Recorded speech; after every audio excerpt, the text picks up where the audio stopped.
इस वीडियो में हम पढ़ेंगे 73वां जो संविधान संशोधन हुआ था उससे रिलेटेड इंपॉर्टेंट क्वेश्चन। लेकिन उससे पहले 73वां जो संविधान संशोधन है उससे रिलेटेड इंपॉर्टेंट फैक्ट जो है उनको देख लेते हैं। उसके बाद में इन प्रश्नों को हम सोल्व करेंगे। तो चलिए आज का अपना ये वीडियो स्टार्ट करते हैं। 73वां संविधान संशोधन 1992। अब 1992 क्यों लिखाता है कि ये 73वां जो संविधान संशोधन जो है 1992 में पारित हुआ था, लेकिन ये लागू जो है वो 24 अप्रैल 1993 को हुआ था।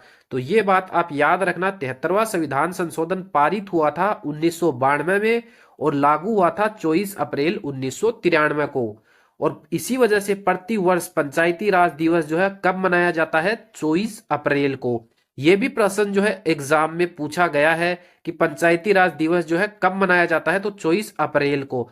क्यों मनाया जाता है? क्योंकि इस दिन 73वां संविधान संशोधन जो है वो लागू हुआ था। और 73वां जो संविधान संशोधन है उसमें क्या हुआ था? संवैधानिक निकाय का दर्जा किसे मिला था? पंचायती राज संस्थाओं को। इस वजह से पंचायती राज जो दिवस है वो 24 अप्रैल को प्रतिवर्ष मनाया जाता है। 73वां संविधान संशोधन जब लागू हुआ तब किसको संवैधानिक निकाय का दर्जा मिला? पंचायती राज संस्थाओं को। तो पंचायती राज संस्थाओं को जो संवैधानिक निकाय का दर्जा मिला, तो अनुसूची कौन सी जोड़ी गई थी 73वें संविधान संशोधन के द्वारा? 11वीं अनुसूची जोड़ी गई थी। 73वें संविधान संशोधन के द्वारा पंचायती राज जो संस्थाएं हैं उनको संवैधानिक निकाय का दर्जा मिला।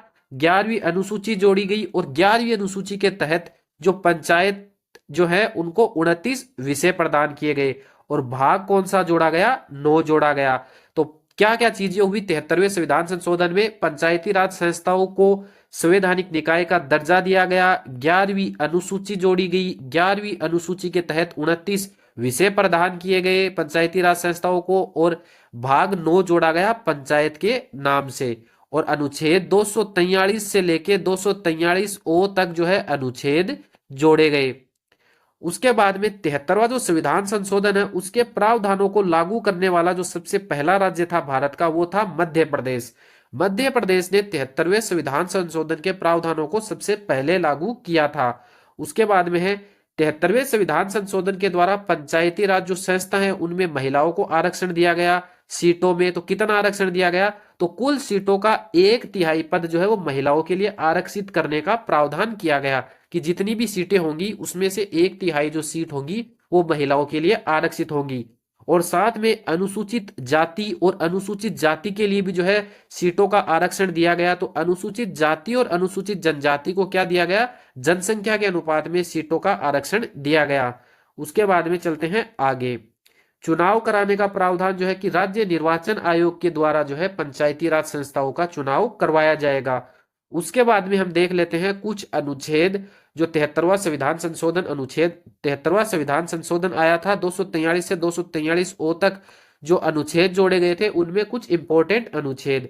पहला है 243 ए, इसमें क्या है? ग्राम सभा के गठन का प्रावधान किया गया। उसके बाद में 243 डी, इसमें अनुसूचित जाति और अनुसूचित जो जनजाति है उनको उनकी जनसंख्या के अनुपात में आरक्षण देने का प्रावधान किया गया। उसके बाद में 243 ई में क्या है कि ग्राम पंचायत का जो गठन होगा वो 5 साल के लिए किया जाएगा। उसके बाद में 243 जी में क्या है? ग्राम पंचायत को जो शक्तियां दी गई, अधिकार दिया गया और जो जिम्मेदारियां दी गई उनका प्रावधान किया गया है 243 जी में। अनुच्छेद 243 के में क्या है कि ग्राम पंचायतों का जो चुनाव है वो राज्य निर्वाचन आयोग के द्वारा करवाया जाएगा। उसके बाद में है अनुच्छेद 243 आई। 243 आई में जो है पंचायती राज संस्थाओं के लिए वित्त आयोग के गठन का प्रावधान किया गया। राज्य वित्त आयोग का गठन कौन करेगा? राज्यपाल। और प्रावधान किस अनुच्छेद में किया गया है? 243 आई में किया गया है। उसके बाद में चलते हैं आगे। अनुच्छेद 243 एच। अनुच्छेद 243 एच में क्या दिया गया है? पंचायत द्वारा कर लगाने की शक्तियां। अनुच्छेद 243 एच में पंचायतों को कर लगाने की शक्तियां और उनकी निधियों से संबंधित जो प्रावधान है वो दिए गए हैं। अनुच्छेद 243 एफ में क्या है कि जो पंचायतों के जो सदस्य हैं उनसे संबंधित जो अयोग्यताएं हैं उनका प्रावधान किया गया है। और अनुच्छेद 243 सी में क्या है? पंचायतों की संरचना से संबंधित प्रावधान।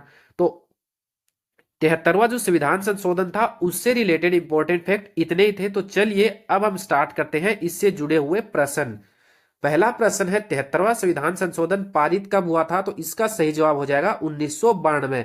1993 में क्या हुआ था, लागू हुआ था। और 1993 में भी कब लागू हुआ था, 24 अप्रैल 1993 को जो है 73वां जो संविधान संशोधन है वो लागू हुआ था। इस वजह से 24 अप्रैल को प्रतिवर्ष क्या मनाया जाता है, पंचायती राज दिवस।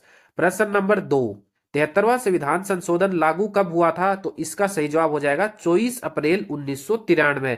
इसी वजह से प्रतिवर्ष 24 अप्रैल को क्या मनाया जाता है, पंचायती राज। पंचायती राज जो दिवस है वो कब मनाया जाता है, 24 अप्रैल को। उसके बाद में चलते हैं अगले प्रश्न पर। पंचायती राज संस्थाओं को संवैधानिक निकाय का दर्जा किस संविधान संशोधन के द्वारा दिया गया, तो इसका सही जवाब हो जाएगा 73वां संविधान संशोधन 1992 के द्वारा। 74वां जो संविधान संशोधन है उसके द्वारा किनको संवैधानिक निकाय का दर्जा दिया गया, तो जो नगरीय जो संस्थाएं हैं उनको संवैधानिक निकाय का दर्जा दिया गया 74वें संविधान संशोधन 1992 के द्वारा। 61वां जो संविधान संशोधन आया था ये किससे रिलेटेड है, इसमें जो लोकसभा और विधानसभा में जो एज थी पहले 21 वर्ष थी वोट डालने की, फिर इसके जो 61वां संविधान संशोधन आया इसमें एज 21 को घटाकर 18 वर्ष कर दिया गया, वोट डालने की जो एज है वो 18 वर्ष कर दी गई। और 52वां जो संविधान संशोधन आया 1985 में, इसमें क्या जोड़ी गई, 10वीं अनुसूची जोड़ी गई। जो दल बदल जो है अधिनियम उससे रिलेटेड है ये 10वीं अनुसूची जो है।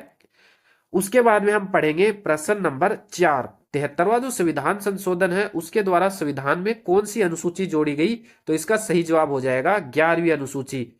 12वीं अनुसूची किस संशोधन के द्वारा जोड़ी गई थी, तो 12वीं जो अनुसूची जोड़ी गई थी वो 74वां जो संविधान संशोधन हुआ था उसके लिए जोड़ी गई थी। कुल संविधान में 8 अनुसूचियां थी और वर्तमान में जो संविधान है उसमें कितनी अनुसूचियां है, 12 अनुसूचियां।